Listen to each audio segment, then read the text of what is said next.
Εξοχαιρεσιμότατε, κύριε Αντιπεριφερειάρχα Δυτικής Μακεδονίας, αγαπητέ Τσούτσου, κύριε Αντιδήμαρχη, Πρόεδρε της Τοπικής Κοινότητας Πέτρο Τόμου, κυρίες και κύριοι, να σας καλωσορίσουμε, να σας ευχαριστήσουμε για τη συμμετοχή που έχετε σήμερα στην εκδήλωση που πραγματοποιεί ο Νοτικός Σύλλογος με θέμα την ελληνικότητα των Αρβανιτών.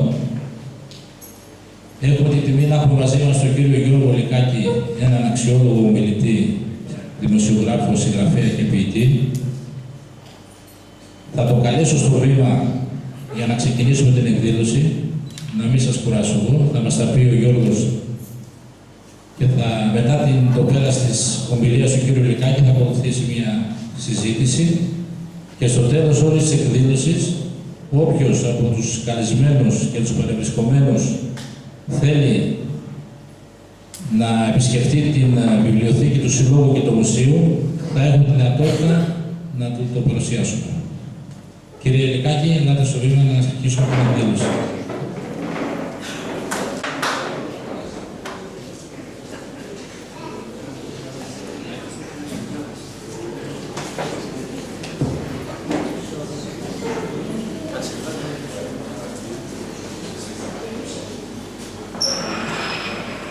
Να με συγχωρέσετε λίγο. Θα ήθελα λίγο να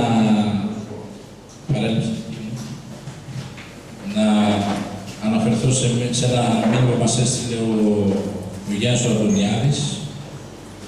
Κύριε Πρόεδρε, ευχαριστώ για την πρόσκλησή σας να παρευρεθώ σε πραγματική αξιόλογη εκδήλωση που διοργανώνεται. Παρακαλώ δεχτείτε τα θερμά μου συγχαρητήρια για τη διοργάνωση της συγκεκριμένης εκδήλωσης αλλά και για μια σειρά από άλλες εκδηλώσεις και πρωτοβουλίες που αναλαμβάνετε. Σας διαβεβαιώ ότι έχετε κάθε ηθική και υλική συμπαράσταση από μέρους μου. Διαβιβάστε το θερμά μου συγχαρητήρια στον αξιολογότατο εισηγητή κύριο Λεκάκη Γεώργιο. Εύχομαι από καρδίας καλή επιτυχία στην εκδήλωσή σας. Επίσης, να καλέσω τον κύριο Τσούτσο από πλευράς της Περιφέρειας να απευθύνει ένα χαιρετισμό και από πλευράς Δήμου μετά τον Αντιδήμαρχο, τον κύριο Θεοδωρίδη.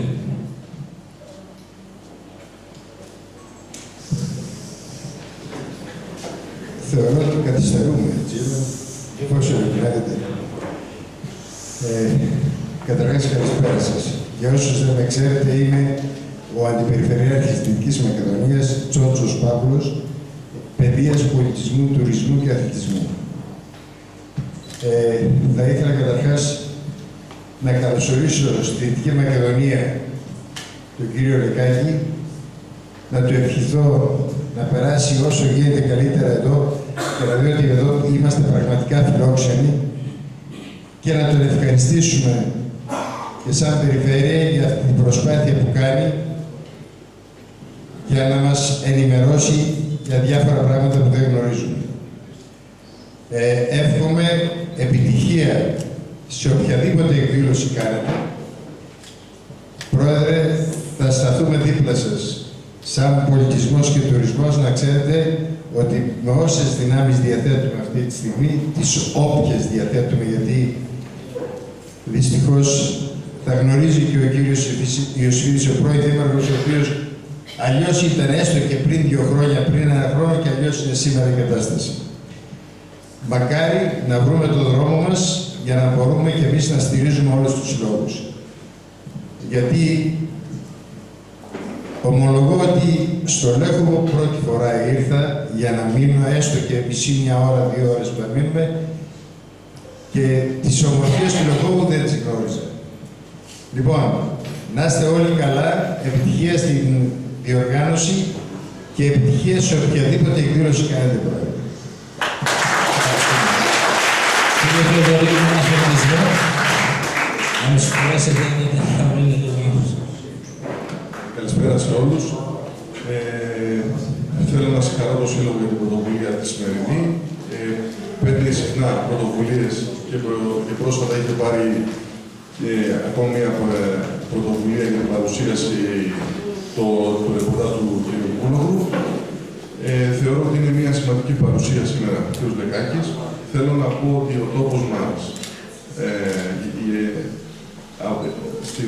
στο Δήμο και στην περιοχή μας γενικότερα και από την περιοχή, από την εποχή της Σοφοκρατίας έχουν περάσει. Έχετε δεχτεί κατά κύματα διάφορες πολιτιστικές επιρροές και αυτή η πολυπολιτισμική κληρονομιά που έχουμε και στην περιοχή μας, σε αυτό το τομέα της πολιτισμικότητας, θα μας διαφωτίσει και ο κ. Βλεκάκης. Περιμένω με ανυπομονησία τη σημερινή προσήγηση και θα τοποθετηθούμε μετά. Χαίρομαι πάρα πολύ που με ευκαιρία την σημερινή συνάντηση είμαστε εδώ στο Λέχοβο και σαν Δήμος στηρίζουμε όλους τους συλλόγους και το σύλλογο του Λεχόβου. Σας ευχαριστώ.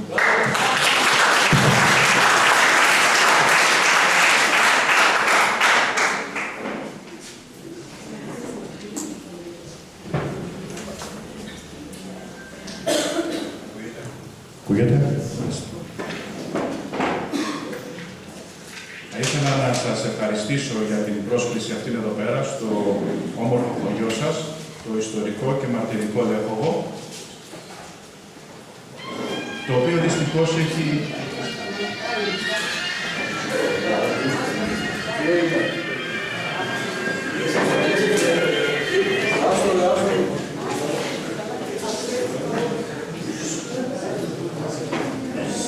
το οποίο δυστυχώς έχει πολλά να περιμένει από την ελληνική πολιτεία, τούτα χρωστάει η ελληνική πολιτεία και κυρίως και πρώτιστα απ' όλα πρέπει να ζητήσετε πίσω τα βιβλία που έκλεψαν οι Γερμανοί από την βιβλιοθήκη σας. Στο Δεύτερο Παγκόσμιο Πόλεμο. Μάλλον στην κατοχή, γιατί ο πόλεμος είχε τελειώσει. Είναι εγκλήματα τα οποία δεν παραγράφονται, είναι πολιτιστικά αγαθά κλεμμένα από τους πατεράδες σας. Είναι το πρώτο πράγμα που πρέπει να κάνετε. Σαν κοινότητα, σαν Δήμος, σαν Σύλλογος, σαν άνθρωποι της Μακεδονίας και του πολιτισμού, έτσι θα αποδείξετε ότι αγαπάτε τον πολιτισμό. Έτσι θα αποδείξετε ότι εκτιμάτε τους πατεράδες σας και τους προγόνους σας. Βρίσκομαι επίσης στη Δυτική Μακεδονία, όπου ένα κομμάτι είναι και δικό μου, εδώ, διότι η μητέρα μου είναι εκ Καπαδοκίας και ήρθαν πρόσφυγες, μετανάστες, δυστυχώς ανταλλάξιμοι, 1924 στο πλατή Μαθίας. Οπότε καταλαβαίνετε ότι λίγο πιο κάτω τα χωριά εκείνα της λίμνης του Γιαννιτσό είναι χωριά στα οποία και εγώ μεγάλωσα και περπάτησα μικρός και τα γνώρισα. Κατ' επέκταση γνωρίζω πολύ καλά την περιοχή σας.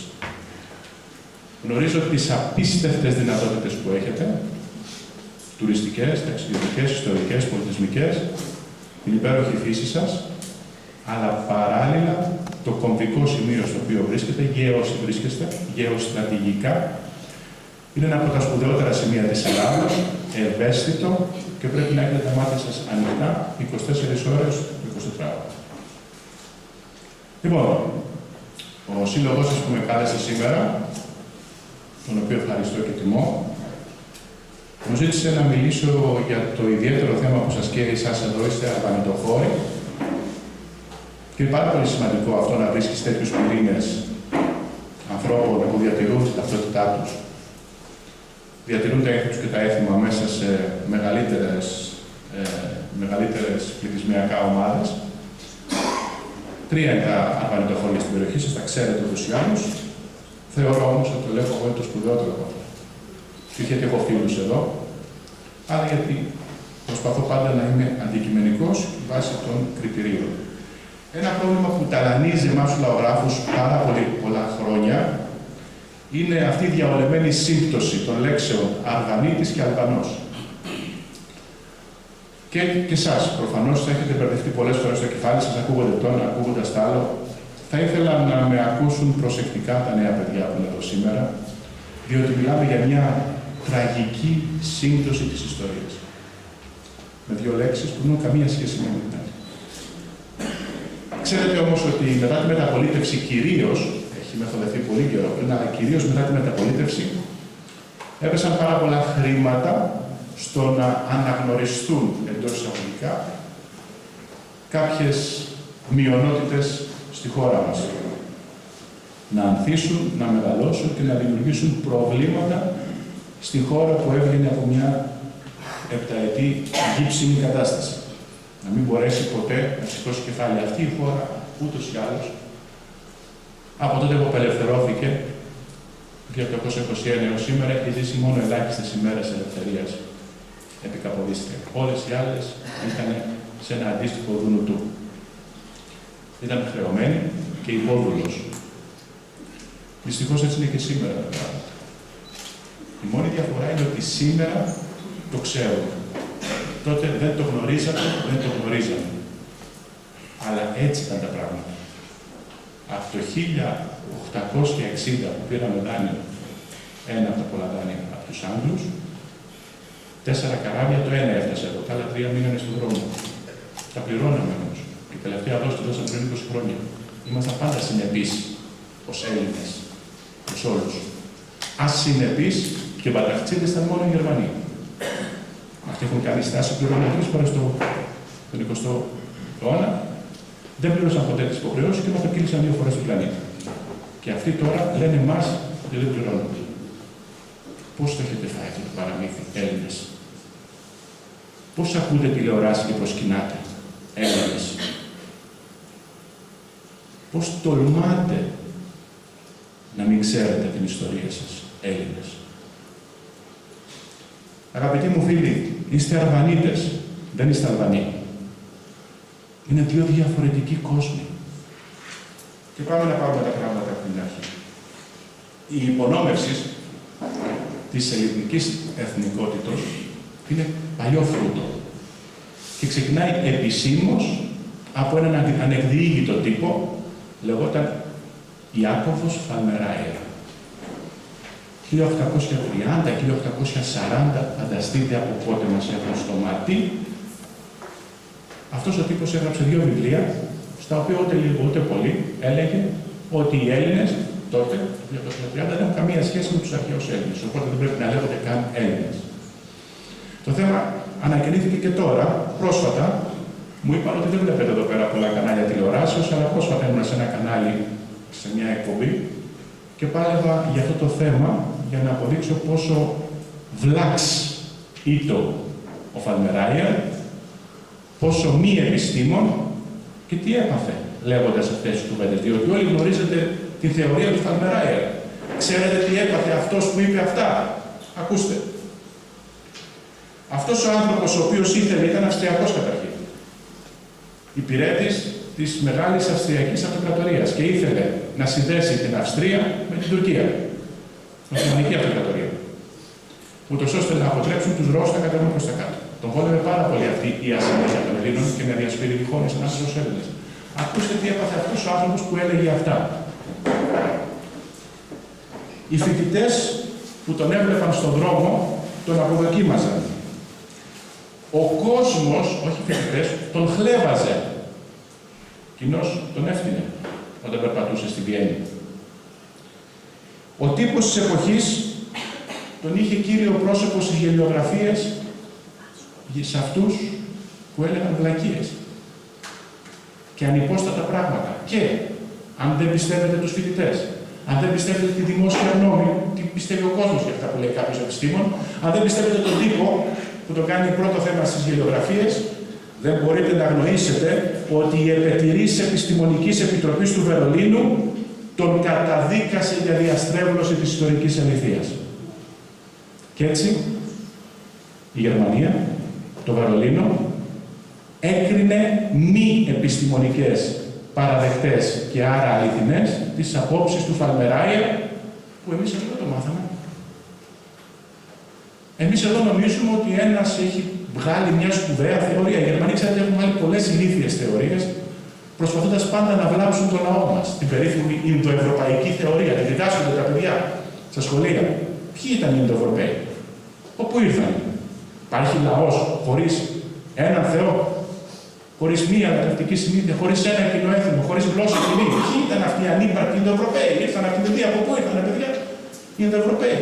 Ήρθαν και καταστάθηκαν εδώ το 1800. Μα εδώ στον κλήτο της Κοζάνης έγινε το 7 χιλιετίας οικισμό. Στο Δυσπηλιό της Καστοριάς, δίπλα σας, έγινε τη 6η χιλιετίας οικισμό.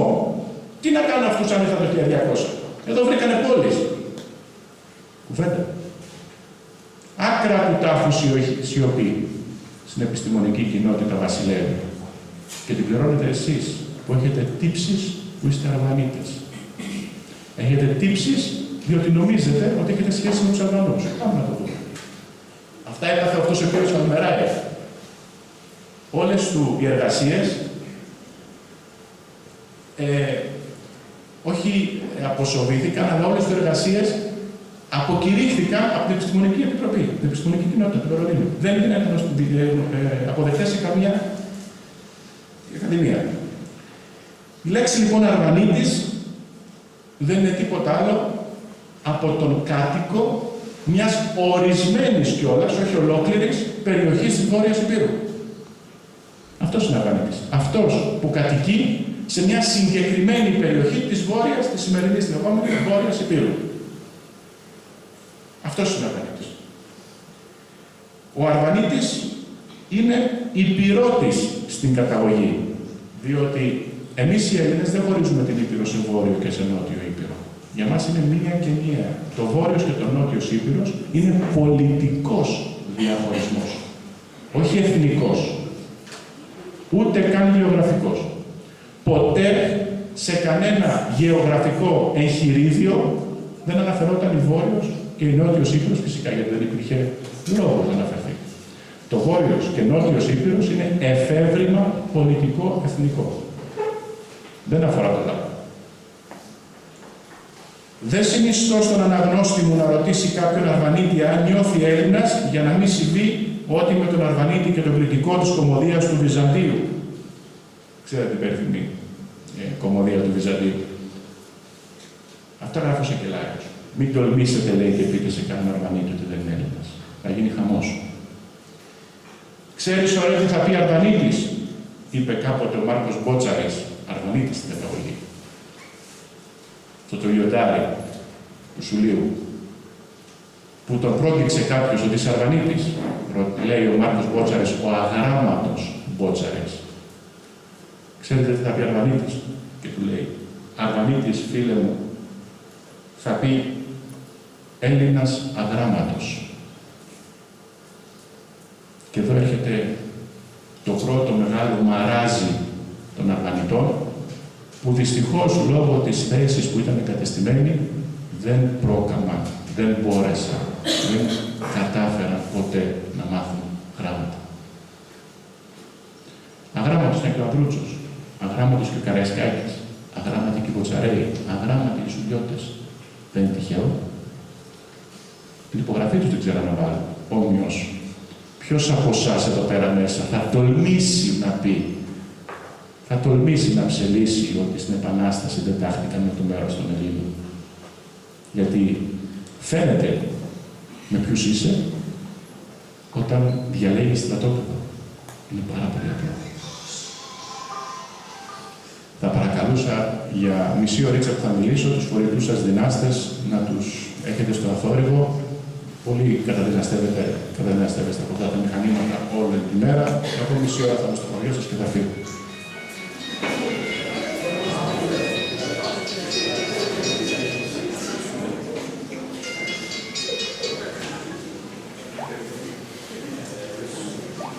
Και τώρα θα πάμε σε πιο επιστημονικά κριτήρια.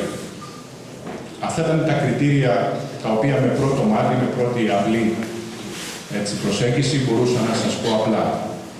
Πάμε όμως σε επιστήμες που δεν χωρούν αμφισβήτηση, όπως είναι η ανθρωπολογία. Εδώ τα πράγματα δεν είναι απλά. Εδώ τα πράγματα έχουν αποδείξει από μελέτες του Πενταφυλλίδη ότι είμαστε ίδιος λαός που κατοικεί εδώ πέρα κατά 95% με τον παλαιολιθικό κάτοικο αυτής της περιοχής. Έχει αποδείξει ότι οι Κρήτες είναι αυτόχθονες και οι Μινωίτες δεν είναι κάτι που ξαφνικά έρχεται και κατοίκησε από τους λαούς της Ανατολής. Άλλο εφεύρημα. Την Κρήτη. Εδώ έχουμε να κάνουμε με DNA. Έχουμε να κάνουμε με ανθρωπολογικούς σκελετικό υλικό. Έχουμε να κάνουμε με ανθρωπολογικές μετρήσεις. Ο Θόδωρος Πίτσιος, ένας από τους μεγαλύτερους ανθρωπολόγους μας, ο άνθρωπος που καθιέρωσε παγκοσμίως τον όρο τενάριος άνθρωπος για το σκελετό των 300.000 χρόνων που βρήκε στο τέναρο, γράφει: οι Αρβανίτες αποτελούν αιγαιακό πληθυσμό με διαφορετικά μορφολογικά χαρακτηριστικά από τους Αλβανούς. Να το ξαναπώ ή καταλάβατε ακριβώς τι λέει ο άνθρωπος? Οι Αλβανοί είναι ένας πληθυσμός που κατοικεί τώρα πρόσφατα, γιατί στην ιστορία αυτά τα χρόνια είναι μικρά, τα 200, 300 χρόνια είναι μικρή περίοδος για την ιστορία, πρόσφατα εδώ πιο πάνω. Οι Αρβανίτες όμως είναι αιγαιακό φύλο. Έχει σχέση με το Αιγαίο. Και αν δεν πιστεύετε, δείτε τους διάσπαρτους οικισμούς των Αρβανιτών σε όλο το Αιγαίο, σε διάφορα νησιά μας. Πάμε όμως να δούμε τι κάτι άλλο. Ένα από τα πολλά πρωτοελληνικά πελασγικά φύλλα που αναχνεύονται στην περιοχή της Αιγαίδος από τα νεολιθικά τουλάχιστον χρόνια. Δηλαδή, πολύ απλά, φίλοι μου Αρβανίτες, να είστε περήφανοι που είστε πελασγοί. Η καταγωγή σας είναι πελασγική. Αν θέλετε να προσδιορίσετε ένα αρχαίο φύλλο με το οποίο μπορείτε να ταυτιστείτε, αυτό είναι το πελασγικό.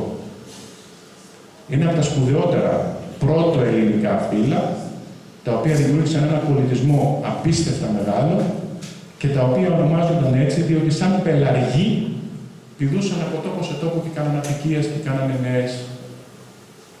νέα χωριά και νέες κατοικίες. Στην περιοχή εδέσποζε η αρχαία πόλης Άρβων ή Αρβών.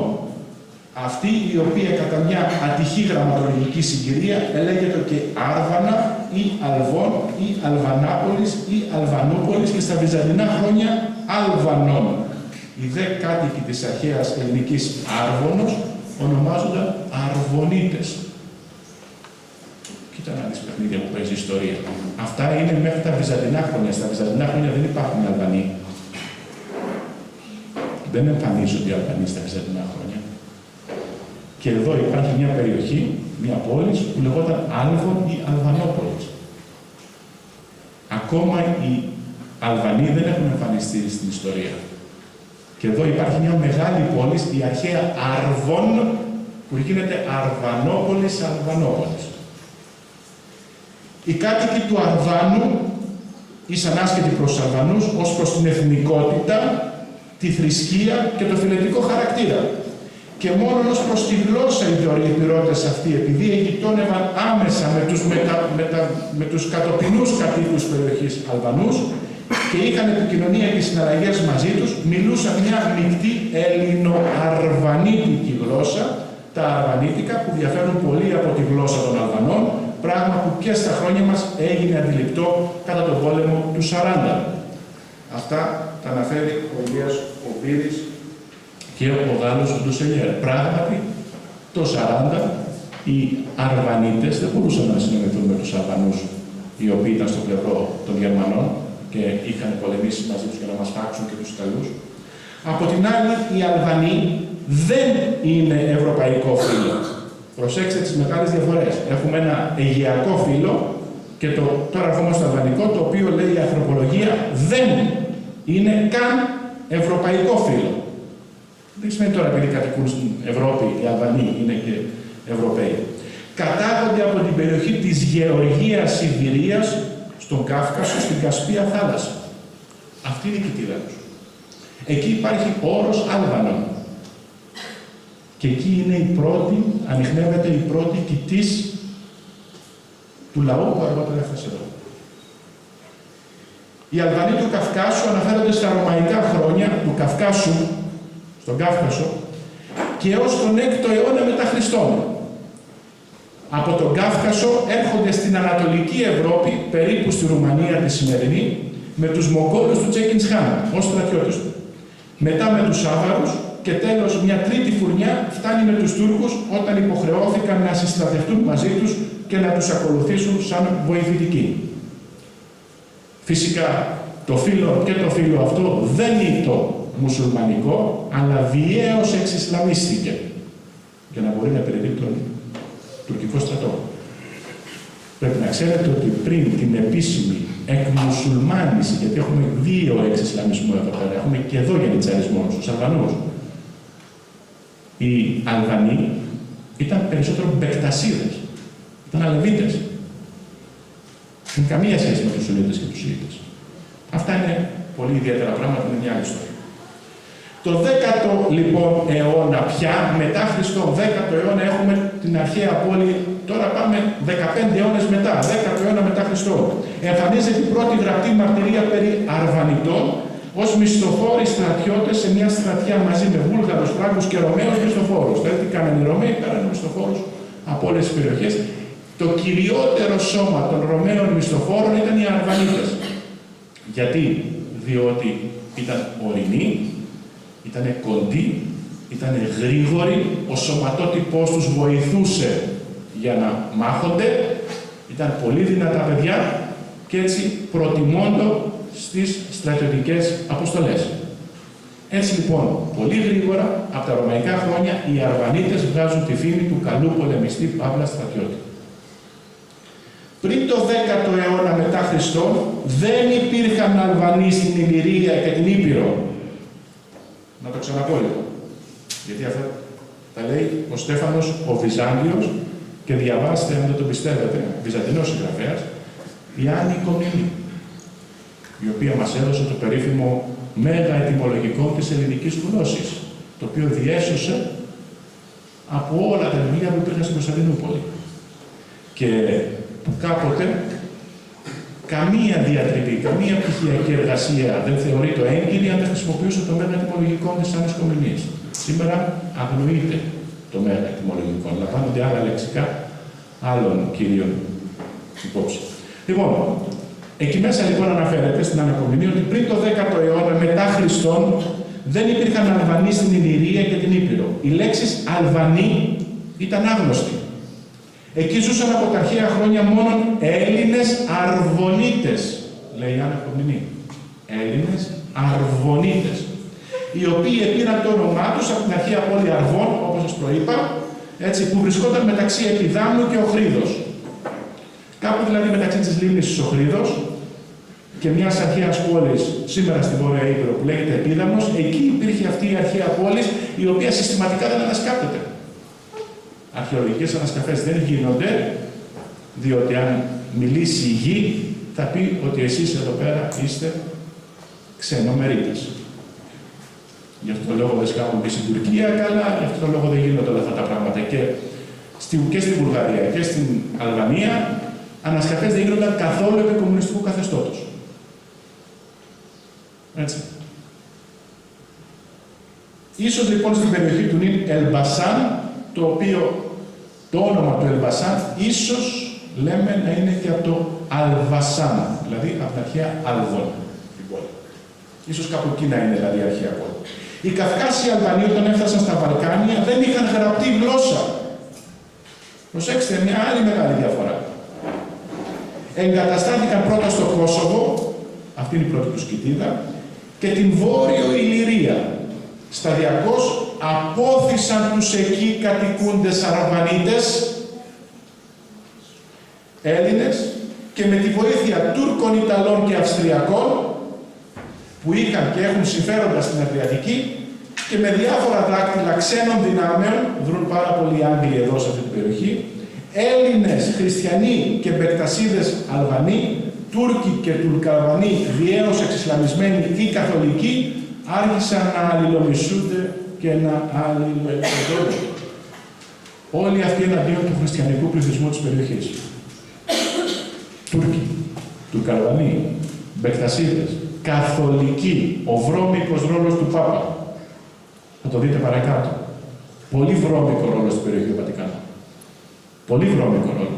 Όλοι αυτοί εναντίον του ελληνικού χριστιανικού πλέον, γιατί είμαστε με τα βυζαντινά χρόνια, πληθυσμού της περιοχής. Η ολοκλήρωση αυτής της γενοκτονίας, διότι για γενοκτονία πρόκειται, είναι στους ορισμούς της γενοκτονίας, όταν βγάζεις ένα λαό από την κοιτίδα του και τον στέλνεις αλλού, της γενοκτονίας των Αρβανιτών, οι Αρβανίτες έχουν υποστεί γενοκτονία από τους Αλβανούς, ολοκληρώθηκε και το 1920 με εντολή των μεγάλων δυνάμεων. Όταν επήραν δύο καθαρά ελληνικές επαρχίες, όλη την Ηλυρία και όλη τη Βόρεια Ήπειρο, και σχημάτισαν ένα κράτος έκτρωμα, ένα κράτος μόρφωμα, το αλβανικό κράτος. Δηλαδή, για να βρουν αυτοί οι άνθρωποι κράτος να μείνουνε, καταστράφηκαν και γενοκτονήθηκαν δύο ελληνικές περιοχές. Απαρχιότατα χρόνια ελληνικές, όχι χθες και προχθές. Ολοκληρωτικά αυτό έγινε τελειωτικά το 1920. Κατά μίαν άλλη ατυχή γραμματολογική συγκυρία υπάρχει και το αλβανό όρος, το οποίο βρίσκεται στο Λάτιο, έξω από τη Ρώμη. Τι ρόλο παίζει αυτό λοιπόν? Εδώ λοιπόν έχει γίνει το εξής. Η Alba Longa. Επειδή υπάρχει εκεί πέρα ένα όρος που λέγεται Αλβανών, Alba, η Καθολική Εκκλησία, η οποία δεν ασχολείται μόνο με τα θρησκευτικά της καθήκοντα, αλλά απλώνει τα κεράκια και τα ποδαράκια της και στα πολιτικά, η Καθολική Εκκλησία βρήκε πρόσχημα την ώρα που σφαζόταν το βορειοδυτικό τμήμα των Βαλκανίων, με τις γενοκτονίες που σας ανέφερα προηγουμένως, βρήκε πρόσχημα το αλβανό όρος και είπε «Οι Αλβανοί δικοί μου, Ιταλοί, από εδώ φύγανε και ήρθανε». Και δημιουργεί νέες έρηδες και προσπαθεί να πάρει κομμάτι από την πίτα των Αλβανών και των Αρβανιτών στην περιοχή και να τους εκκαθολικήσει, να τους κάνει καθολικούς. Και έτσι ξεκινάει μια δεύτερη προπαγάνδα, ένας δεύτερος προσημιτισμός απέναντι σε αυτά τα φύλλα που κατοικούν στην περιοχή, ποιος θα κερδίσει αυτόν τον λαό να τον κάνει και καθολικό. Ο Άγιος Επίσκοπος της Σκόδρας, το 12ο αιώνα, για να προσελκύσει και να προσιλητήσει Καυκάσιους Αλβανούς, εχάριζε προνόμια και έλεγε ότι όποιος γίνει καθολικός έχει κερδίσει μια θέση στον Παράδεισο. Είναι πάρα πολύ απλό τον αγράμματο και φτωχό λαό, όταν του χαρίζεις κάτι που δεν μπορείς ποτέ να του δείξεις ότι το κατέχεις ή του μπορείς να τον βάλεις σε μια ανώτερη θέση. Εδώ ο βουλευτή βγάζεις επειδή σου τάζει μια θέση στο δημόσιο, στη ΔΕΗ, φαντάσου να σου τάξει μια θέση στον Παράδεισο. Τον ακολουθείς παντός καιρό. Η Καθολική Εκκλησία λοιπόν σκόπιμα και για προσετερισμό πιστών και απόκτηση ερισμάτων εφήβρε, προσέξτε, εφήβρε, εθνοφιλετική συγγένεια των κατοίκων του Αλβανού όρους με τους Αρβανίτες της Ιλλυρίας, με βάση το ρωμαιοπαπικό διέρη και βασίλευε. Άλλη μια πολιτική προπαγάνδα του Βατικανού που είχε τρομερές συνέπειες γενοκτονίας στην περιοχή μας. Όμως, το τοπονύμιο Άλβα είναι κοινότατο όρο το Λάτιο και σημαίνει λευκό, σημαίνει λευκό βουνό, λευκό όρος. Πάντως, Αλβανοί ονομάζονται από τους Ρωμαίους οι στρατιώτες που φύλαγαν τη δυτική οδό του Εγνατία. Η οδός του Εγνατία ξεκινούσε από την Απολωνία και κατέληγε στην Κωνσταντινούπολη. Η δυτική της πύλη λοιπόν ήταν πάνω στην Εδρετική. Αυτοί που φύλαγαν αυτή την πύλη ήταν Αλβανοί στρατιώτες. Στην τοπική ελέγχοντο σκοπετάρ, που σημαίνει σκοπευτής. Δεν είναι εθνικό. Το σκοπετάρι και σκυπεταρία που λένε η χώρα τους δεν είναι εθνικό, είναι επαγγελματώνυμο. Σκοπετάρ σημαίνει αυτός ο οποίος έχει προσληφθεί στο στρατό γιατί είναι καλός σκοπευτής. Δεν είναι εθνικό, επαναλαμβάνω, είναι επαγγελματικό. Σαν να λέμε τσαγκάρας, σαν να λέμε παπουτσί, σαν να λέμε ζωγράφος, σαν να λέμε παπάς. Δεν έχουμε επίθετα εμείς με το όνομα παπάς, δεν έχουμε επίθετα σαν ζωγράφος, δεν έχουμε επίθετα διάφορα τέτοια που δηλώνουν επαγγέλματα. Τσαρουχάς. Σαμάρας. Ναι. Αυτό σημαίνει και σκοπετάρ. Σκοπετάρ σημαίνει σκοπευτής. Ο προσληφθής στο στρατό ως οπλοφόρος στρατιώτης. Οι Ιταλοί και οι Αυστριακοί λοιπόν με λύσα και αντιεπιστημονικότητα για τους παλιούς υπεριαλιστικούς τους σκοπούς. Η Αυστρία ήθελε να κατέβει στην Αδριατική, να βγάζει από την Τεργέστη τα πλοία της, δεν είχαν έξοδο στη θάλασσα αυτή, αισθάνονταν μειονεκτικοί, το εμπόριο τους δεν μπορούσε να γίνει, έγλυφαν όλοι κατουρημένες ποδιές για να βγουν στη Θεσσαλονίκη, να βγουν στην Καβάλα, να μπορέσουν να έχουν, ευχαριστώ πολύ, μια έξοδο στη θάλασσα. Επέτειναν αυτή την εθνοφιλετική διάκριση και την εφεύρεση δημιουργίας αυτής της εθνότητας στην περιοχή, που καμία σχέση δεν έχει με την πραγματική καυκασιανή της καταγωγή. Έτσι, προσέξτε, την εποχή εκείνη που υπήρχε μεγάλη σκοπιμότητα και για δημιουργία τεχνητής εθνικής κρίσης και έρηδος, τα οικόπεδα δεν είχαν μοιραστεί ακόμα, οι Καυκάσιοι Αλβανοί μπερδεύονταν με τους χριστιανούς Αρβανίτες και κατέληξε από παράφραση, παρήχηση και ασχετοσύνη ο Αρβανίτης να μπερδεύεται με τον Αλβανό και η Αρβανιτιά με τους Αλβανούς. Έγινε σαφές. Είναι δύο εντελώς διαφορετικοί κόσμοι που ξένες δυνάμεις, αυστριακές, γερμανικές, αγγλικές, ιταλικές, ξένα θρησκευτικά κέντρα, τα οθωμανικά και τα καθολικά, μπερδεύουν αυτούς τους ανθρώπους μεταξύ τους για να δημιουργήσουν σύγχυση. Τη σύγχυση που έχετε κι εσείς στο κεφάλι σας ως προς την καταγωγή σας και τη φυλή σας. Και πάμε λίγο στη γλώσσα. Γιατί, ξέρετε, για τους Έλληνες είναι ξεκάθαρα τα πράγματα. Έχουν λυθεί από την αρχαιοτάτη και όταν σπουδάζαμε στα πανεπιστήμια μας λέγανε «Μα εσείς έχετε δώσει ορισμό της όμοιας φυλής. Για να βρεις αν δύο λαοί είναι ίδιοι, πρέπει να εξετάσεις 4 πράγματα. Είναι αρκετά.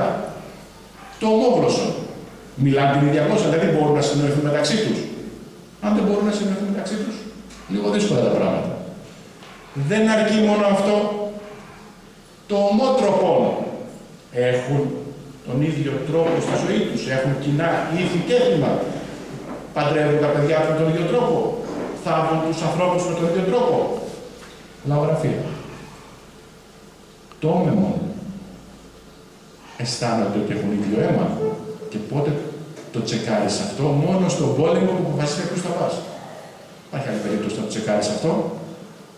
Γιατί, λέει ο ποιητής, έρχεται η στιγμή να αποφασίσεις με ποιους θα πας και ποιους θα αφήσεις. Εκεί φαίνεται ότι μιλάει το αίμα. Εκεί είναι η μόνη στιγμή που μιλάει το αίμα. Αλλού ποτέ δεν μιλάει το αίμα. Και πάμε και σε ένα τελευταίο, το ομόθρησκο. Λατρεύουν τον ίδιο Θεό.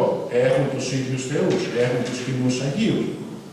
Έχουν τον ίδιο τρόπο του να κάνουν τα θρησκευτικά τους καθήκοντα. Αν συντρέχουν, προσέξτε, οι Σωκράτες, έτσι. Πολύ παρχαία πράγματα, δεν σας λέω το καινούργιο.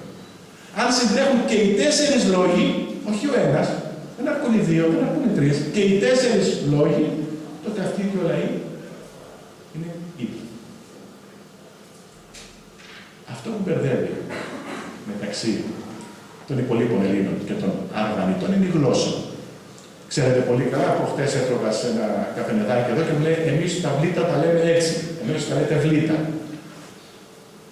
Ή και άλλες λέξεις που χρησιμοποιείτε που νομίζετε ίσως στο κεφάλι σας ότι πώς είναι ελληνικές, ρε παιδί μου, πολλά σύμφωνα ακούω, λίγο βαριά μου έρχονται, κάπως περίεργα είναι.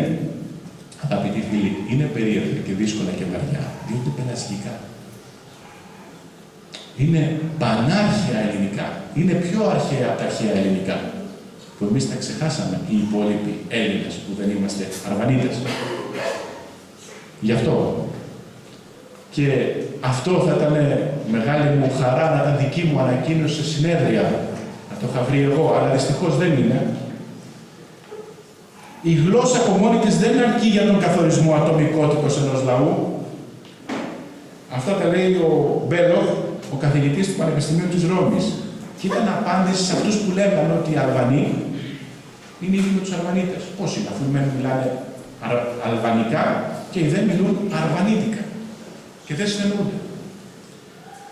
Σε ολόκληρο των ελληνικών χώρων, πέραν της ελληνικής γλώσσης, ομιλούνται και ξενικά. Προσέξτε εδώ τώρα. Στα ελληνικά, στην ελληνική γλώσσα, στην ελληνίδα φωνή, άλλο ξένος και άλλο αλλοδαπός. Ξένος είναι αυτός ο οποίος είναι δικός μου, αλλά απλά κατοικεί σε άλλη περιοχή της πατρίδας μου, σε άλλη πόλη. Δηλαδή για τον Αθηναίο είναι ξένος ο Λεχοβίτης. Αλλοδαπός είναι αυτός που έχει τον ένα του πόδα σε άλλη γη, εκτός Ελλάδος. Είναι ο Πακιστανός. Είναι ο Ινδός. Είναι, αν θέλετε, ο Αλβανός. Είναι, αν θέλετε, ο Σκοτεινός. Είναι, αν θέλετε, ο Γερμανός. Και εδώ λοιπόν μιλάμε ότι είναι ξενική η γλώσσα, δηλαδή γι' αυτό είχαμε και το ξενίζω. Και λένε μερικοί, ας πούμε, εμείς οι Έλληνες της φιλοξενίας, στην Κρήτη είχαμε το ξένιο Δία και δεν μπορούμε τώρα. Μα για τον Έλληνα, ο οποίος ξέρει ελληνικά, το ξενίζω σημαίνει φιλοξενώ τον άνθρωπό μου που είναι από άλλη πόλη, όχι από άλλη χώρα. Από άλλη χώρα που είναι αλλοδαπός. Είμαστε πολύ φιλόξενοι ως λαός για τους δικούς μας ανθρώπους που είναι από άλλες πόλεις, τους Έλληνες. Να ξεκαθαρίσουμε να μιλάμε ελληνικά. Αν δεν μιλάμε ελληνικά, να μου το πείτε, να το πάρουμε επιτάπητο σε ποια γλώσσα δεν θα συνεννοηθούμε. Αλλά αν μιλάμε ελληνικά, ξένος δεν είναι ο αλλοδαπός. Άλλο αλλοδαπός, άλλο ξένος. Και ας το δούμε λίγο. Ομιλούνται λοιπόν και ξενικά γλωσσικά ιδιώματα.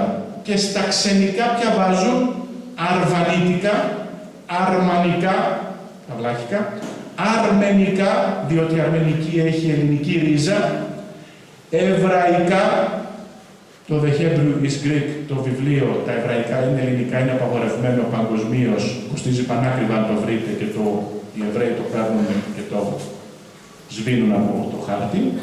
Ρώμικα, τα τσιγκάνικα. Σλαβωνικά, διότι οι Σλάβοι πήραν το αλφάβητο και τον Κύριλλο και το Μεθόδιο από τη Θεσσαλονίκη και έμαθαν να γράφουν και να αφρώνουν λέξεις. Τουρκικά, διότι οι Τούρκοι δεν έχουν ομοιόμορφη γλώσσα και το τι είναι Τουρκία είναι μια πολύ μεγάλη ιστορία. Ένα συνονθήλευμα λαών που ένας αποφάσισε, ένας Κεμάλ Ατατούρκ, ένας περίεργος, παράξενος, άρρωστος, τρελός, συμφιλητικός άνθρωπος, ολοκληρωτιστής, αποφάσισε ότι από αύριο όλοι λέγεστε Τούρκοι,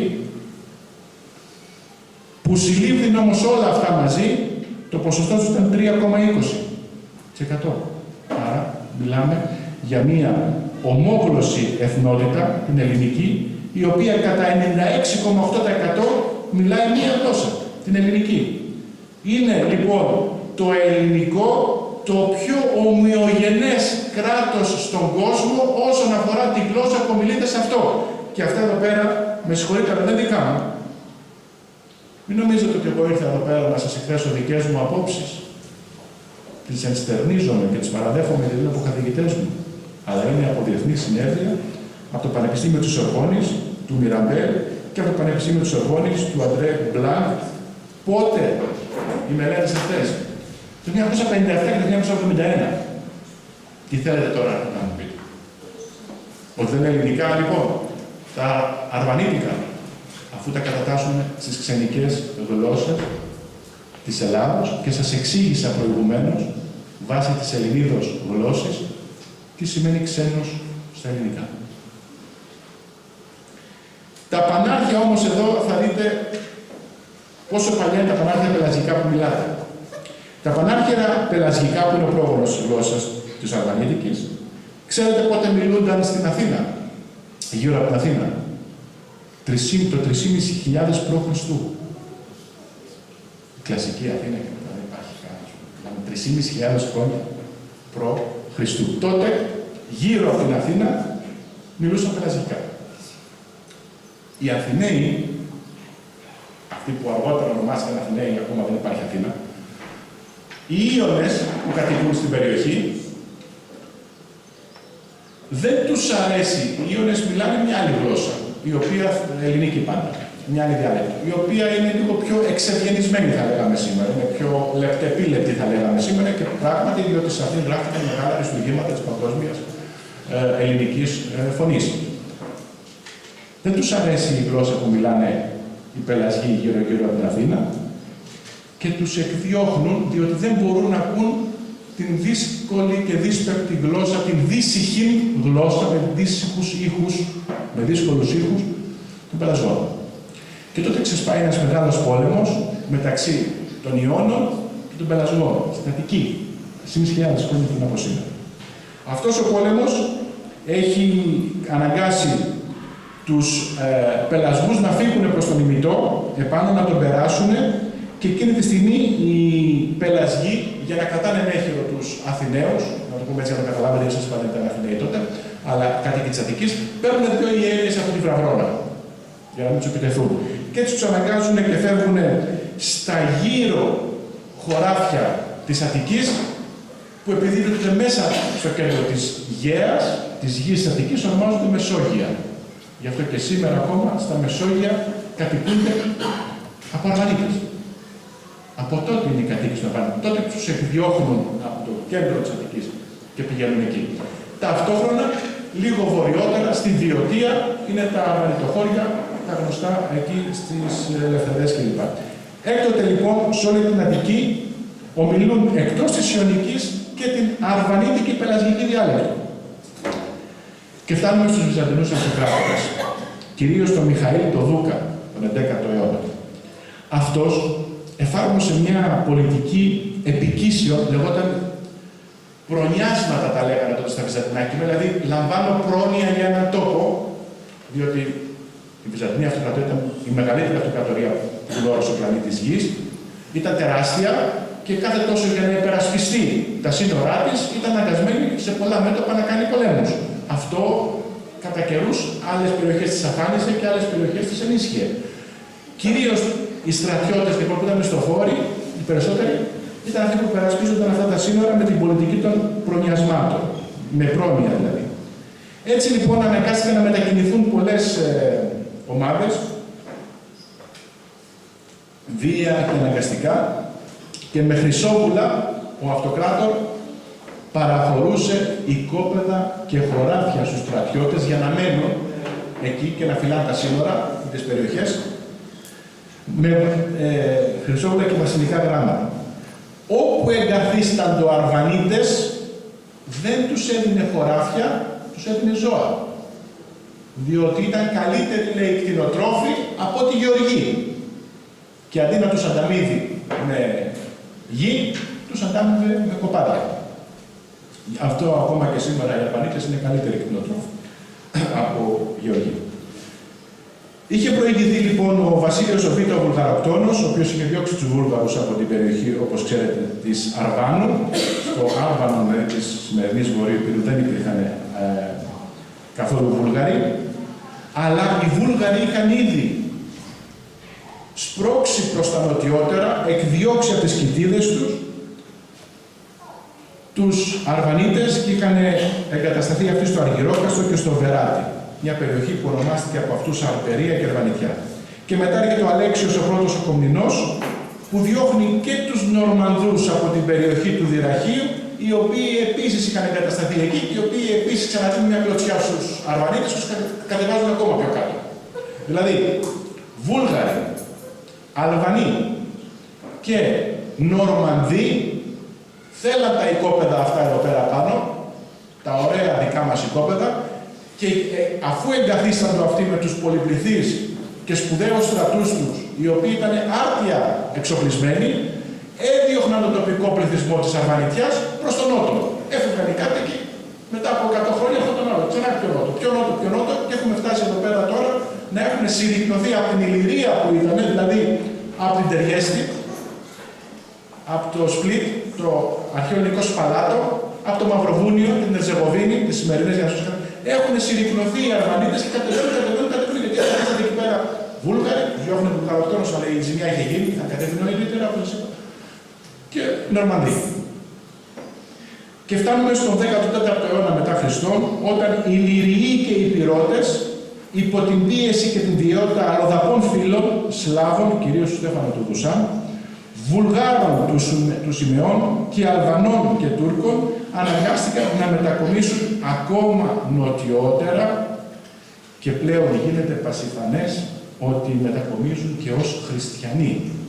Διότι τότε έρχονται σε καλύτερη επαφή με τους υπόλοιπους και βλέπουμε ότι, πώς ξέρετε, οι πρόσφυγες που φεύγαν από τις κοιτίδες της Μικράς Ασίας ανάμεσα στα μπαούλα τους, πέραν και τις εικόνες τους, των εκκλησιών τους, ή κόκαλα από τους νεκρούς τους, έτσι και αυτοί οι Αρβανίτες φεύγοντας από εκεί, καραβάνια προς τα κάτω, όπως βλέπετε τις εικόνες του 22 ακριβώς έτσι έρχονταν και οι δικοί σας παππούδες, και αυτοί έφερναν Ευαγγέλια, εικόνες, σταυρούς, δηλαδή τη θρησκεία τους και ό,τι είχαν στα εκκλησάκια τους. Βίοι λαό παράδειγμα. Ήταν άνδρες μαχημότατοι, ικανότατοι να φυλάγουν τα περάσματα προς την πόλη των Αθηνών, από ληστρικές επιδρομές και για βιοποριστικούς λόγους, προσέξτε, έγιναν μισθοφόροι των Φράγκων και των Καταλανών και εγκαταστάθηκαν σε Αττική, τους βρίσκουμε κυρίως στη Σαλαμίνα, σε Βιωτία, σε Κορινθία, 70 χωριά έχει Κορινθία, Αρβανετοχώρια, και την Εύβοια. Τους εγκατέστησαν εκεί πληρώνοντάς τους ως μισθοφόρους στρατιώτες, γύρω-γύρω λοιπόν από την Αττική, Φράγκοι και Καταλανοί, στην Γραφειοκρατία και την Ισπανοκρατία, για να κάνουν αυτοί ό,τι θέλουν στην Αθήνα και να φυλάνε με τα στήθια τους οι Αρβανίτες στις περιοχές αυτές. Ξέρετε, γνωρίζουμε πολλά για την Οθωμανοκρατία στην Ελλάδα, ή νομίζουμε ότι γνωρίζουμε. Κανείς δεν μας έχει πει ότι βαναυσότερη από την Οθωμανοκρατία στην Ελλάδα ήταν η Ισπανοκρατία, η καθολική των Ισπανών. και ακόμα πιο παραψότερη η Φραγκοκρατία. Για να μην πω για τα νησιά μας την κοινοπάθησαν τους Γερμάτες, τους Παροδίτες και τους Ιταλούς. Ήταν μια άλλη μεγάλη ιστορία, όποιος θέλει να βάλει το δάχτυλο και τον τύπο των ήλων να αξίσει πληγές. Αλλά, προσέξτε, το να ψέγεις έναν Αρβανίτη γιατί βιοπορίζεται ως μισθοφόρος στρατιώτης είναι σαν να μαλώνεις ένα βοσκό γιατί βόσκει τα πρόβατα. Το ίδιο πράγμα είναι. Αυτοί οι άνθρωποι αυτό ήξεραν να κάνουν. Αυτοί οι άνθρωποι ήξεραν να πολεμούν. Από τότε που τοποθετήθηκαν σε αυτή τη διαολεμένη θέση, αυτή η άτιμη τύχη τους έπαιξε το παιχνίδι να προσλαμβάνονται ως στρατιώτες. Πότε των Βυζαντινών, πότε των Ρωμαίων, πότε των Μενών. Δεν μάθαιναν γράμματα, δεν προλάβαιναν από μικρά παιδιά 12 χρόνων τα παίρνανε για στρατιώτες. Δεν πρόκαμα που έλεγε ο παππούς να μάθουν γράμματα, δεν προλάβαιναν. Κάναν τα όπλα από τα 12. Στρατολογούνταν από τα 12. Και ευχή του γονιού, όταν γεννιόταν αγόρι, ήταν να πάει στα άρματα, όχι να πάει στα γράμματα. Διότι εκεί θα βρει μια σίγουρη δουλειά. Ένα δημόσιο ήταν, ας το πούμε έτσι. Να πάει στο στρατό. Άλλωστε, λίγο πριν πεθάνουν οι ιδρυτοί των Θηβών, προσέξτε λίγο, ο Κάδμος και η σύζυγός του η Αρμονία που έχουν παντρευτεί στη Σαμοθράκη και έχουν φέρει τα καμπύρια μυστήρια στην Θήβα, ιδρύουν τη Θήβα. Λίγο πριν πεθάνουν αυτοί, γίνονται δρακόφιδα και εξαφανίζονται από τη Θήβα και βγαίνουν σε μια περιοχή της Αδριατικής. Εκεί που είναι σήμερα η Ηλυρία. Εκεί γεννάνε ένα παιδί, τον Ηλυριό, ο οποίος γεννιέται από δύο Έλληνες, τον Κάδμο και την Αρμονία, και ονομάζει την περιοχή του Ηλυρία. Άρα λοιπόν η χώρα αυτή έχει πρωτεύουσα τη Βουθόη. Άρα λοιπόν η Ηλυρία και Βιωτία, γιατί αυτή είναι από τη Θήβα θα έχουν οι Ιαπωνικοί, όπως καταλαβαίνετε, χιλιάδες χρόνια είναι μια ανοιχτή γραμμή. Άρα, όταν οι Αρβανίτες ξαναεπιστρέφουν στη Βιωτία, ξανακάνουν μια διαδρομή που πριν 10.000 χρόνια δεν είχαν ξανακάνει από τη Βιωτία προς τα εκεί. Είναι σαν να ξαναεπιστρέφουν στην κοιτίδα τους και στην πατρίδα τους. Οι Αρβανίτες εγκαθίστανται ειρηνικά στην πόλη των Αθηνών με τη βοήθεια ενός ενιγματικού πλην όμως ικανότατου πολιτικού του Δημητρίου Ρέντη, Αρβανίτη στην καταγωγή και μάλλον εκ Κορινθίας, από αυτόν είναι η περιοχή Ρέντη σήμερα στο Πειραιά. Ήταν νοτάριος και στρατηγός των Αθηνών, αλλά ήταν φιλικότατα διακείμενος προς τους Καταλανούς. Αυτός εισέπρατε τους φόρους και τους απέδιδε στους Καταλανούς και έπαιρνε μια μίζα, κράταγε ένα ποσοστό. Δυστυχώς είχαμε και τέτοιους. Εγκαταστάθηκαν λοιπόν εκεί με δική του επίβλεψη για άμυνα και πύκνωση του πληθυσμού σε στρατηγικά σημεία περάσματα και τα μεγάλης σημασίας μέρη για την ανακατάληψη της Αθήνας. Δηλαδή, ένας Αρβανίτης προσπαθώντας να βρει δουλειά στα παιδιά του και στους συντρόφους του, τους ομογενείς του, τους δικούς του ανθρώπους, τους δίνει δουλειά στο μισθοφορικό στρατό των Καταλανών που φυλάει γύρω-γύρω την Αττική. Θεωρητικά αυτός νομίζει ότι κάνει πάρα πολύ καλό στους συγγενείς του και στους φίλους του, γιατί τους βρίσκει δουλειά. Από εκεί πέρα όμως δημιουργείται ένα τεράστιο χάσμα και εμπόδιο. Ήδη το 1674, στην κατάσταση της πόλης Αθηνών, καταγράφονται 1.300 σπίτια Ελλήνων, 600 Τούρκων και 150 στρατιωτών Αρβανιτών. Αυτή ήταν αξιωματική. Δεν μπορούσε να έχει σπίτι ένας παλιάρος, απλώς. Άρα 150 αξιωματικοί Αρβανίτες στην καταγωγή φυλάνε την Αθήνα το 1674. Υπάρχουν και πηγές για όλα αυτά. Αυτή είναι του Ιάννη Ζηρό η καταγραφή. Μη σας κουράζουμε αυτό. Και οι Οθωμανοί τι κάνουν? Φέρνουν και άλλους Αρβανίτες από την Πελοπόννησο για να φουρήσουν και αυτοί την Αθήνα που οι Οθωμανοί θέλουν να την φυλάξουν σαν βόρειο οφθαλμό. Άλλωστε μην ξεχνάτε ότι το πρώτο βράδυ που φτάνει στην Αθήνα ο Μωάμεθ, ο Πορθετής, ζητάει να διανυκτερεύσει μόνος του στον Παρθενώνα. Τους διώχνει όλους. Θέλει να μείνει μόνος του στον Παρθενώνα. Τον Παρθενώνα από τον οποίο τον σεβάστηκαν ακόμα και οι Οθωμανοί. Δυστυχώς δεν το σεβάστηκαν αργότερα οι Έλληνες πρωτίστως και μετά οι Γάλλοι και μετά οι Άγγλοι. Και τέλος, το 40 οι Γερμανοί. Έτσι λοιπόν, φέρνουν κι άλλους Αρβανίτες στην Αττική, τους διασκορπίζουν για να τους έχουν υποέλεγχο, ώστε να μην δημιουργούν μεγάλες πληθυσμιακές ομάδες. Γι' αυτό είναι διάσπαρτοι οι Αρβανίτες σε διάφορες περιοχές. Και έτσι δημιουργούνται οι δύο μεγάλες τάξεις στην Αθήνα. Η αστική τάξη και η λαϊκή τάξη. Ξεκινάει ο πρώτος ταξικός διαχωρισμός. Γι' αυτό σας είπα το κακό που κάνει ο Ρέντης. Διότι οι Αρβανίτες γίνονται κατά κάποιο τρόπο η πλέμπα, αυτοί οι οποίοι είναι λαϊκοί τύποι, ασχολούνται με λαϊκές δουλειές, στρατό και η αστική τάξη που είναι οι αξιωματικοί, οι χωροφύλακες και οι πολιτικοί. Άρα λοιπόν κανείς από τους Αρβανίτες δεν αναλαμβάνει δημόσια υψηλά καθήκοντα εκείνη την περίοδο και παραμένει ο αρβανίτικος πληθυσμός, παραμένει, όπως είπαμε εξ αρχής, όπως είχε πει ο Μάρκος ο Μπότσαρης, ένας αγράμματος πληθυσμός. Παρ' όλα αυτά, λέει ο Σφίνλεϊ, το ναυτικό του αγώνα του 1921 αποτελείται κατά τα 2/3 από Αρβανίτες. Παρόλο που δεν είναι ναυτικός λαός οι Αρβανίτες, δεν τα πάνε πολύ καλά με τη θάλασσα, στα χωράφια τους είναι οι άνθρωποι, στις στάνες τους είναι, στα πρόβατά τους και στα ζώα τους, παρόλα αυτά είναι ικανότατοι εργάτες και προσλαμβάνονται σε όλα τα πληρώματα, γιατί και πολεμιστές καλοί είναι, αλλά ταυτόχρονα είναι και μαχημότατοι. Έτσι τα 2/3 των ναυτών που πολέμησαν στο υπερήφανο ελληνικό ναυτικό και στην Επανάσταση του 1921 ήταν Αρβανίτες. Μην ξεχνάτε δε ότι και το 12 σε έναν Αρβανίτη οφείλουμε την απελευθέρωση της Ελλάδας του Κουριλίου.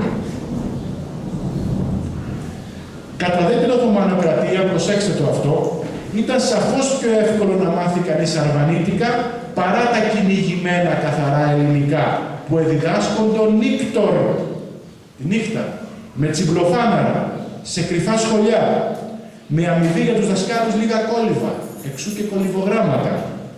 Γι' αυτό τα αρβανίτικα διαδόθηκαν περισσότερο, διότι βάσει των τουρκικών φυρμανίων, όποιος μίλαγε ελληνικά, του έκαναν το κεφάλι. Και έτσι τι κάναν οι Έλληνες, τι βρήκαν, πήρανε τους ομόφυλούς τους, τους Αρβανίτες, και είπαν να μιλάμε αρβανίτικα, γιατί θα μπορούμε πιο εύκολα να συνοηθούμε και τα αρβανίτικα δεν απαγορεύονται. Δεν είναι για τους Τούρκους, δεν είναι ελληνικά, οπότε δεν θα μας παίρνουν το κεφάλι. Και πώς καταλαβαίνουμε ότι οι Έλληνες είχαν βρει έναν μηχανισμό, είχε οργανωθεί μια κοινωνία ολόκληρη για να μαθαίνουν τα παιδιά τους γράμματα νύχτα, από ένα απλό μικρό παιδικό τραγουδάκι. Το φεγγαράκι μου λαμπρό, φέγγε μου να περπατώ, να πηγαίνω στο σχολείο. Το φεγγαράκι φέγγει μόνο όταν είναι βράδυ. Έχετε δει κανένα παιδί να σηκώνεται βράδυ να πηγαίνει να μάθει γράμματα? Τι μαρτυράει όμως αυτή η παλιά παιδική λογοτεχνική καταγραφή που όλοι μας την έχουμε τραγουδίσει, ότι κάποτε τα παιδιά μας πηγαίνανε μόνο νύχτα γράμματα στα κρυφά σχολιά για να μάθουν από τους ανθρώπους εκεί, όσοι έκαναν τους δασκάλους μου ό,τι ήξεραν και ό,τι μπορούσαν, λίγα κολυβογράμματα στα παιδάκια μας. Τέλος λοιπόν, πολλοί Αρβανίτες, και αυτό είναι επίσης σημαντικό, αναγκάστηκαν και έφυγαν από την Πελοπόννησο, διότι δεν άντεχαν άλλο την καταπίεση των Τούρκων και έφυγαν για τη Δύση. Με το που φτάνουν στη Δύση, Ιταλία, με το που φτάνουν εκεί, επειδή είναι ικανότατοι στρατιώτες, όπως σας είπα, τους έχουν χρησιμοποιήσει όλοι. Στη Ρώμη έχουν στην Ιταλία έχουν την καλύτερη φήμη. Η Απουλία είναι το τακούνι της Ιταλίας, η Καλαβρία είναι η μύτη της μπότας, έτσι και λίγο παραπάνω μέχρι την Νάπολη. Σχεδόν όλη η νότια Ιταλία κατοικείται από Αρβανίτες. Ακόμα και σήμερα θα πάτε, θα δείτε, ανοίξετε το τηλεφωνικό κατάλογο, θα δείτε ονόματα σαν τα δικά σας, τα δυσύλλαβα κυρίως ονόματα που έχουν περισσότεροι Αρβανίτες. Με τη μαχημότητά τους και τις υπηρεσίες στον Ελβετικό στρατό, κατάφεραν και κέρδισαν την εύνοια και την άδεια το 1514 από το Συμβούλιο των 10 της Ενετίας και από τον ίδιο τον Πάπα, παρά τις αρχικές αντιδράσεις της Ρωμαιοκαθολικής Εκκλησίας, κατάφεραν να κτίσουν δικό τους χριστιανικό ορθόδοξο ναό. Καταλαβαίνετε πού? Μέσα στο μάτι της Γαριδοτάτης. Δίνεται άδεια Αυτό ήταν πράξη, δεν έχει ξανασυμβεί. Κανένα άλλο δόγμα δεν πήρε άδεια να χτίσει μια τέτοια εκκλησία μέσα στο μάτι του Κυκλώνα. Έτσι. Κι όμως, το 1514 οι Αρβανίτες είναι αυτοί που κερδίζουν, διότι τους χρωστούσαν τις μάχες τους, και έτσι κτίζεται η ελληνική εκκλησιά στο κεντρικότερο σημείο της Ενετίας και της δίνουν το όνομα του προστάτη των ακριτών μαχωμένων του Αγίου. Ο Άγιος Γεώργιος της Ενετίας, που χτίζεται τελικά το 1539, για 27 χρόνια το χτίζανε. 27 χρόνια οι Αρβανίτες χτίζανε αυτό το ναό μέσα στην Ενετία. Με τις άδειες του Πάπα και τις ευλογίες του Πάπα, παρόλες οι αντιδράσεις των Εβραίων, των Φράγκων, όλων. Αλλά δεν μπορούσαν να κάνουν και αλλιώς, διότι είχαν τους χρωστούς. Η θρησκευτική συνείδηση λοιπόν των κατοίκων σε τόπους όπου κατοικούν κυρίως αγράμματοι άνθρωποι και διαβίου επαγγελματίες στρατιώτες πάντοτε είναι χαλαρή. Το ίδιο συνέβη και στην περιοχή της Υπήρου. Ο εξισλαμισμός τους ολοκληρώθηκε με τον Σουλτάνο τον Μουράτ τον πρώτο στις αρχές του 17ου αιώνα, που διακήρυξε, προσέξτε τι φυρμάνι έβγαλε, όσοι Ρωμαίοι είχαν φέουδα να τουρκέψουν και να τα παίρνουν, ενάντια τα χάνουν. Δηλαδή, εάν δεν γίνεις Τούρκος, χάνεις την περιουσία σου. Αυτό το φυρμάνι του Μουράτ του πρώτου. Είναι ενδεικτικό να σκεφτεί κανείς πως μέσα σε 30 χρόνια, από το 1620 έως το 1650, και μόνο σε μία περιφέρεια της Βορείου Υπήρου, όπου υπήρχαν 350.000 χριστιανοί, ξέρετε πόσοι έγιναν μουσουλμάνοι για να μην χάσουν την περιουσία τους. Από τους 350, σε μία περιφέρεια μιλάω, σε μία επαρχία της. Από τους 350.000 χριστιανούς έγιναν μουσουλμάνοι για να διατηρήσουν την περιουσία τους 300.000. Έχουμε και εδώ φαινόμενα κρυπτοχριστιανισμού λοιπόν, που είναι καλό να τα αναζητήσετε όπως και στον Πόντο και στη Μικρά Ασία. Ιδίως αυτό συνέβη στα μέρη της Σπαθίας, την Ελβασάν, Βερά, την Κόρα και Μόρα. Οι δε τουρκεμένοι, βιαίως εξισλαμισμένοι Αλβανοί, μας είναι γνωστοί ως Τουρκαλβανοί και είναι αυτοί οι οποίοι πολέμησαν υπέρ των Τούρκων το 1921. Τέλος, άλλα αληθινά τεκμήρια εθνότητας ενός πληθυσμού συνιστούν τα ήθη και τα έθιμά του και εν γέννη ο λαϊκός πολιτισμός. Υπάρχει απόφαση συνεδρίου, πρακτικά. Τελεία ταύτισης των ελληνικών και αλβανικών ηθών και εθήμων. Οι κάτω των Αλβανών ήσαν άπαντες Έλληνες εθόντες εκ των πόλεων ας κατέχουσιν εν Ελλάδη οι Βενετοί, την έσμεν εκ του Ναυπλίου εν Πελοποννήσου, άλλη δε εξ Αλβανίας ενώπιον Τεραχείου. Αυτά γράφει ο Φιλί Δεκομιές και ο Σιμεώνης μαζί με τον Ντουσεγέρ. Αυτό λοιπόν αποδεικνύει και την τέλεια ταύτιση του ομότροπου για τα κοινά ήθη και έθιμα που έχουν οι Έλληνες και οι Αρβανίτες. Εκείνη την εποχή υπάρχει τέλειο μπέρδεμα. Εσείς πιστεύω από εδώ και σήμερα να έχετε μια ξεκάθαρη άποψη για το ποιοι είστε, που πάτε, γιατί μόνο τότε θα ξέρετε ποιο είναι το μέλλον σας. Σας ευχαριστώ που με ακούσατε.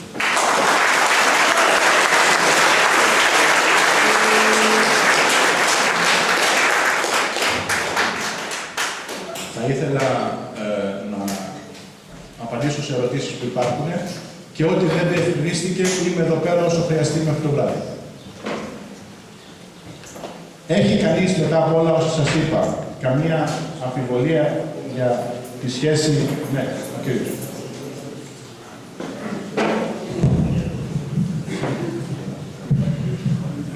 Καλησπέρα σας. Λεχοβίτης είμαι και εγώ, λέγομαι το Πάλης Δημήτρης, αλλά μένω στην Αλεξάνδρεια της Συμμαθίας. Δίπλα είναι το χωριό της Μάνου, το πλατείο. Ξέρω και τους πλατιώτες καλά, τους Καπαδόκες, με το βάρος και τον σύλλογο που έχουν, είμαι από αυτούς που παρακολουθώ τη δράση τους. Έχω φίλους αρκετούς. Και πρόσφατα είχαμε δήμαρχο τον Δημητριάδη, που είναι Καπαδόκης, από το πλατείο. Τώρα άλλαξε έχουν ένα χρόνο περίπου. Για το θέμα που αναφέρατε, ότι υπήρχε στην περιοχή της Ρωσίας του Καυκάσιου, υπήρχε μια περιοχή που λεγόταν Αλβάνια. Αναφέρεται αυτό το πράγμα σε ένα βιβλίο που το έχω στα χέρια μου. Το βιβλίο λέγεται «Με Σταλίνιν Κουιτίμε», αναμνήσεις με τον Στάλιν, και το έχει γράψει ο Ενβέρ Χότσα, ο παλιός κομμουνιστής ηγέτης των Αλβανών. Αναφέρεται στο βιβλίο αυτό σε κάποια ιδιωτική συζήτηση που είχε με τον Στάλιν, πως του ανέφερε ο Στάλιν ότι υπάρχει εδώ μια περιοχή, Αλβανία κτλ. Αλλά αναφέρει αμέσως μετά ο Στάλιν ότι δεν ξέρει πολλές λεπτομέρειες, και αν και ήταν πρόθυμος ο Ενβέρ Χότζα να μιλήσει για αυτό το θέμα, δεν το συζήτησαν γιατί δεν ήταν καλά ενημερωμένος για το θέμα αυτό. Αυτό το λέω εις τέλος του γεγονότος που αναφέρατε. Και ένα δεύτερο θα ήθελα να πω, δεν έχει σχέση αυτό με τους Αλβανούς και τους Αλβανίτες, έχει να κάνει όμως με την Σορβόνη και με τους Τούρκους βέβαια. Κάποτε στη Σορβόνη πήγε να μιλήσει ο παλιός πρωθυπουργός του Κουτουζά. Και είναι γνωστό ότι και οι Τούρκοι που προσπαθούν να λιώσουν την ιστορία, τώρα τελευταία βαπτίζουν πολλά παιδιά με το όνομα του Αιγαίου, Αιγαί, Ομέρ, Ομάρ, παλιότερα κτλ. Τον Όμηρο, τον Αιγαίο. Άμα δεν έχει ιστορία, δεν κλέβεις. Ανέβηκε λοιπόν να μιλήσει ο Τουρκούτοζά στο βήμα της Σορβόνης, όπου παρακολουθούσαν καθηγητές εγνωσμένου κύρους, και είναι, θα έλεγα, ότι η Σορβόνη είναι ένας θεματοφύλακας πραγματικά των εθνικών παραδόσεων, όχι μόνο των Γάλλων, αλλά όλων των Γάλλων. Και σε κάποια στιγμή ο Τουρκούτοζά άρχισε να λέει αυτές τις ιστορίες, τις δικές του, που δυστυχώς είναι καθαρότατα παραμύθια. Σε κάποια στιγμή λοιπόν σηκώθηκε ο Βρίτανης, τώρα ποιος ήταν ο ένας Κοσμήτρας, δεν θυμάμαι ποιος, και ευγενικά λέει, τον πήρε από το χέρι, έκλεισε το μικρόφωνο, τον πήρε από το χέρι και τον κατέβασε στη θέση των ανθρώπων που παρακολουθούσαν τις ομιλίες και έδωσε το λόγο σε άλλον ομιλητή. Αυτό δείχνει ότι το Πανεπιστήμιο της Σορβόνης μπορεί να μας βοηθήσει πάρα πολύ σε αυτά τα πράγματα. Γιατί κρατάνε εκεί πάρα πολύ καλά όλες τις παραδόσεις. Το έχω στην βιογραφία μου την δεκαετία του 50 από τις ανακοινώσεις του, γι' αυτό και σας διάβασα ανακοινώσεις του Σορβόνης. Ευχαριστώ πολύ. Αυτά ήθελα να πω. Ευχαριστώ και εγώ πολύ.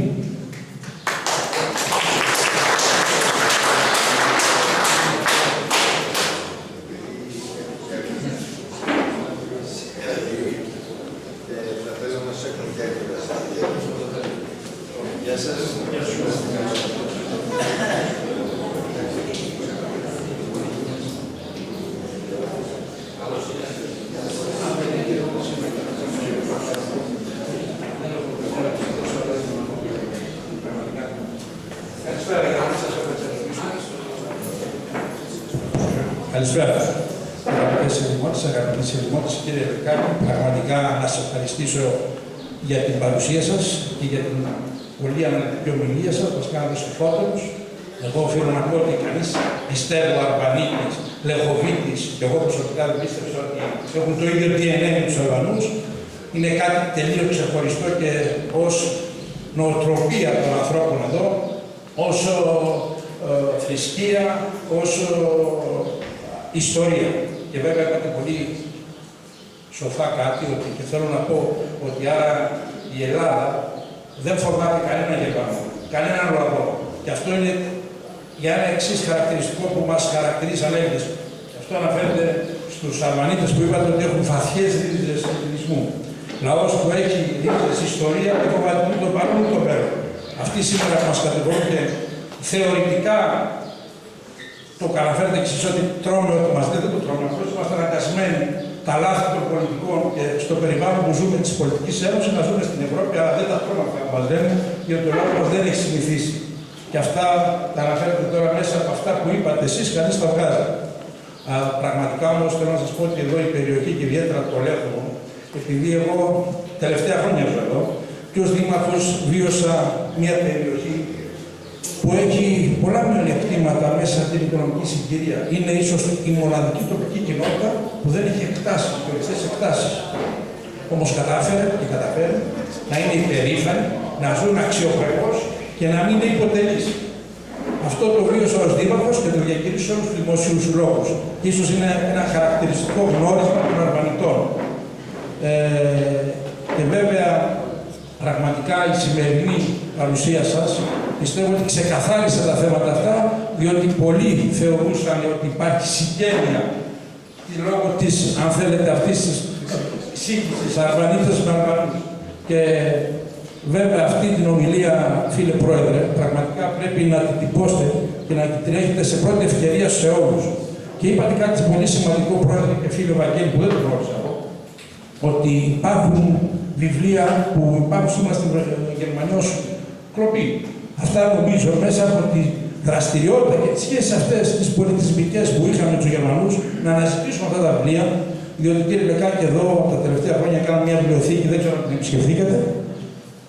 Θεωρώ ότι είναι ένα κεφάλαιο για την περιοχή, διότι την αρχαιοθετήσαμε, δημιουργήσαμε ένα χώρο πολιτισμένο μέχρι τις δυνατότητές μας, ο κάθε επισκέπτης να μπορεί να ξαναγγιθεί και να βρει μέσα από αυτή τη βιβλιοθήκη ιστορίες του Λεχόβου. Αλλά Πρόεδρε, πραγματικά τα βιβλία αυτά που λείπουν από το χωριό και υπάρχουν στη Γερμανία, νομίζω ότι υπάρχει δυνατότητα να τα ψάξουμε, να τα βρούμε και να έρθουν στις ρίζες τους. Να είστε καλά, σας ευχαριστώ και να είσαστε πάντοτε έτσι γράφοι.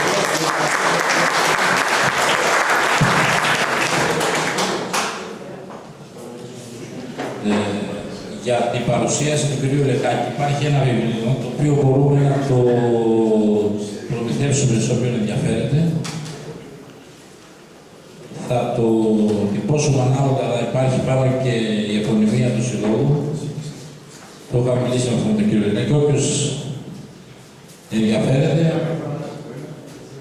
θα το δώσουμε. Είναι ευκαιρία να ενισχύσουμε και το Σύλλογο οικονομικά. Ωραία. Αυτό είναι δική μου προσφορά. Ορίστε. Ένα βιβλίο της ιστορίας του Λεκόβου που θα αλλάξει να γίνει το δρόμο λίγο το ΡΑΕ.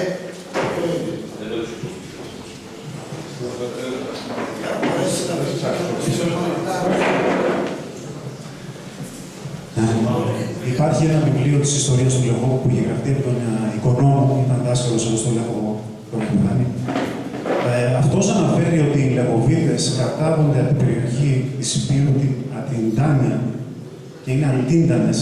Η Ατιντανία είναι. Ατιντανία. Η περιοχή είναι επαρχία. Η Ατιντανία είναι επαρχία.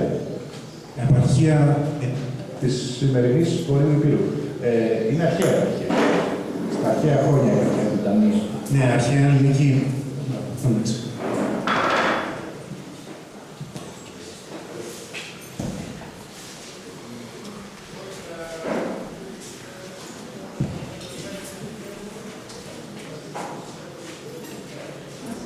Να μας πείτε κάποια πρόταση για το Λέχο, μια που ήρθες και το γνώρισες πιο κοντά. Ακούστε με να δείτε. Ασχολούμαι με το ρεπορτάζ, ειδικά των μικρών πατρίδων, όπως λέω εγώ, από το 82, πάνω πολλά χρόνια. Είδα μια περιοχή που έχει απίστευτες δυνατότητες. Είδα μια περιοχή που είναι αναξιοποιητή, διότι αλλού ήταν σταμμένα τα μάτια σας όλα αυτά τα χρόνια και δικαίως σε κάποιες περιουσίες, σε κάποιες εργασίες, σε κάποια παράδοση. Τα πράγματα αλλάζουν και αλλάζουν γρήγορα σε έναν κόσμο ο οποίος παίρνει πλέον σε άλλους ρυθμούς και παίρνει πλέον σε άλλη βάση. Εάν μπορέσετε, εδώ, στο Λέχοβο, και οργανωθείτε, κυρίως οι άνθρωποι οι οποίοι ασχολούνται με εστίαση, δηλαδή ταβέρνα, εστιατόριο, καφετέρια, ζαχαροπλαστείο, και οι άνθρωποι που ασχολούνται με ύπνο, ξενοδοχεία, ξενώνες κλπ., τότε η περιοχή σας παρέχει πραγματικές μεγάλες δυνατότητες σε όλη την περιοχή. Διότι εδώ μπορεί κανείς να το έχει σαν ορμητήριο και να γυρίσει γύρω-γύρω σε απόσταση μισής μιας ώρας πανέμορφες περιοχές. Δεν είναι σπουδαιότεροι άλλοι σε διπλανά χωριά ή διπλανές περιοχές που έχουν κάνει τα ίδια πράγματα. Για τούτο όμως θα πρέπει να υπάρχει αυτό που λέμε οικολογική και τουριστική συνείδηση. Αυτό είναι πάρα πολύ βασικό στους σύγχρονους tour operator. Ξέρετε ότι όταν έρχονται τουρίστες, έρχονται με μεγάλα λεωφορεία, 50 ατόμων, τα οποία δύσκολα μπαίνουν σε μικρά χωριά, γιατί δεν έχουν που να στρίψουν, που να μείνουν, που να κατέβει ο κόσμος και να εξυπηρετηθούν 50 άτομα που κατεβαίνουν κάτω σε μια μικρή ταβέρνα, είναι λίγο πρόβλημα. Εάν μπορέσετε και οργανωθείτε καλά, τότε το χωριό σας δίνει μια πανέμορφη και σπουδαία ευκαιρία σε όλους αυτούς τους tour operators που έχουν κορεσμένους προορισμούς. Δηλαδή αυτοί οι άνθρωποι ψάχνουν να βρουν εναγωνίως εναλλακτικές μορφές, να προτείνουν δηλαδή στον πελάτη που αγοράζει μια εκδρομή, αγοράζει μια περιήγηση, αγοράζει μια ξενάγηση, άλλους τόπους. Διότι τους έχουν πάει 100.000 φορές στους Δελφούς, 40.000 φορές στην Ολυμπία, 30.000 φορές στο Πήλιο. Έχετε ακούσει την Λίμνη Πλαστήρα, στις Πρέσβες.